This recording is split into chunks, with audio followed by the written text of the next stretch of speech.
Kalau yang sana, dia boleh tapis habuk kayu. Kalau yang ni, dia boleh tapis gas yang bahaya. Yang ni ngam kalau korang nak pakai bila buat kerja yang terdedah dengan gas yang beracun. Contohnya korang buat kerja meracun rumput, meracun pokok, korang buat kerja fogging nyamuk dan korang buat kerja mengecat guna spray gun. Boleh pakai face mask yang jenis ni.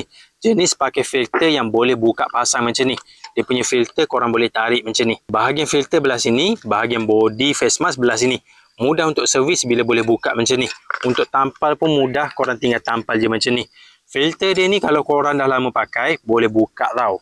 Buka ganti kepada yang baru. Mudah je buka, korang buka dia punya klip semua dan ganti filter baru ni. Filter dia ni jenis banyak jual spare part tau. Kalau dah guna lama, tukar je ganti baru. Sebab kalau korang pakai yang lama, dia dah tak function sangat. Untuk pasang benda ni, korang tinggal samakan dekat sini dan klik balik. Lock bahagian kiri kanan dan lock bahagian atas dan boleh terus guna. Setiap kali udara yang korang sedut, akan masuk dulu lalu ikut bahagian depan. Tapis dulu dekat bahagian filter dalam ni. Jadi setiap kali udara yang korang sedut akan lebih bersih daripada gas-gas yang bahaya. Yang model ni sesuai untuk korang pasang lama sebab dia ada dua mounting macam ni. Satu bahagian atas, satu lagi dia akan support dekat bahagian leher. Ada dua mounting macam ni, baru face mask korang ni akan grip cantik dekat bahagian muka.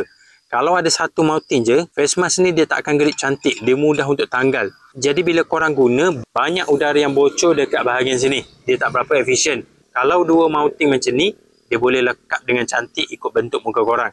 Dan korang boleh adjust dia punya getah ni bagi ngam. Size universal tau. Muka besar boleh pakai, muka kecil pun boleh pakai.